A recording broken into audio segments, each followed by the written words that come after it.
Nichol, the Return, is the worst unit I've ever seen.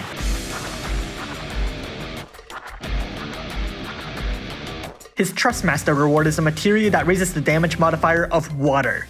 Water! Who uses water as their greatest move? You know what's a great move? Moonlight Slash. His Super Trustmaster reward is one of the worst equipment in the game.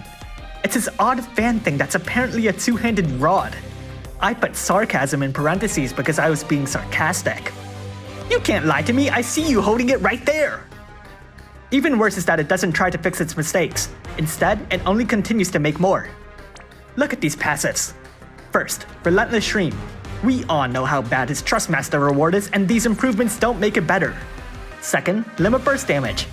You know who has high Limit Burst Damage equipment? That's right, Zoma, Hawkeye. And who actually liked those units? Don't lie, you only got them for literally anything but their unit.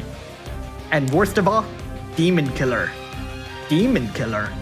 Well, excuse me, I've tried using a fan to slap those shadow demons at the edge of my bed, doesn't even tickle them. How can this hurt anyone? Not only does the Super Trustmaster reward have the gall to lie to your face, but it's also locked to water, the worst element of all. And I hear you. You agree, and you're right, we are right.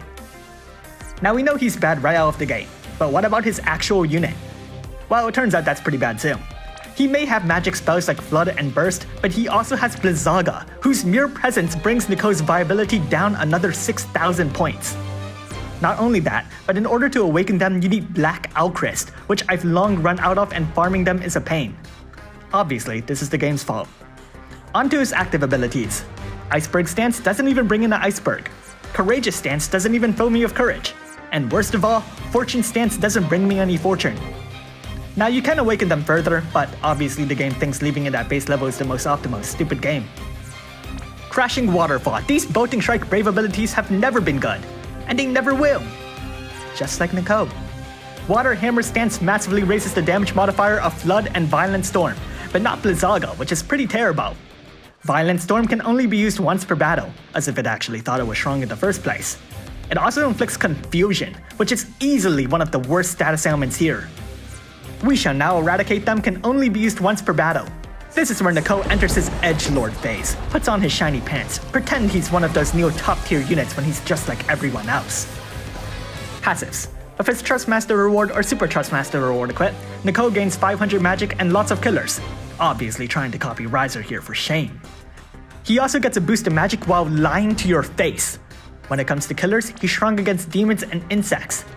Do you even know the poster boy for Insect Killer? You can't even compete.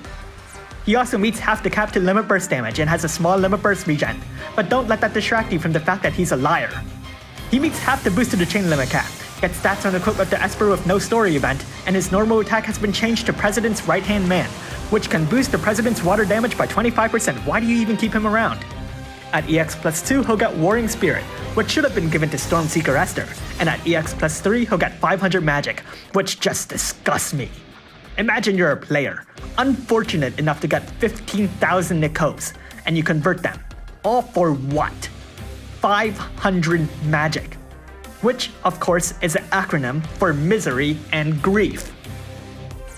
Let's look at its Limit Burst. It lowers the enemy's water resistance by 130%, raises his Limit Burst damage by 150%, deals water damage, and raises everyone's damage modifier for Flood, making him a great chaining partner for Leviathan and Kokuryu, not even actual units. When his Super Limit Burst is ready to go, Nichol will start with Magic Shift, which raises his magic by 250%, his Limit Burst damage by 200%, and fills his Limit Burst gauge. The Super Limit Burst itself will strengthen someone else's Flood, and his own Flood, then lowers the enemy's water resistance by 135%, deals water damage, and strengthens everyone's Flood. Let's rank Brave abilities. I'd prioritize none of them. Don't waste your resources here, use them on Riser. Now even though Nichol is a terrible unit, even he can do something. Let's see his damage rotation. On turn 1, cast Courageous Stance, and triple cast Flood. On turn 2, quadruple cast Flood. On turn 3, quadruple cast Flood. What a terrible unit! On turn 4, cast Water Hammer Stance, We Shall Now Eradicate Them, and double cast Flood. On turn 5, use his Super Limit Burst. On turn 6, triple cast Flood and Violent Storm. From here, just quadruple cast Flood, prioritizing his Limit Burst whenever they're ready. So, EX2, As a super limit burster, Nichol will automatically benefit from additional EX awakenings, but it doesn't change the fact that he's a super limit burster. Not even the bonuses are that amazing. EX plus 2 is a lie, and at EX plus 3 he'll get 500 misery and grief. What kind of unit gives you that? So how good is Nichol? He's the worst unit ever. How many other units even use Flood in the first place? Thanks for watching, and if you like this video, leave a like and subscribe. Comment below if you plan to get Nichol. The return? I definitely won't. Just as much as I hate his counterpart Sakura.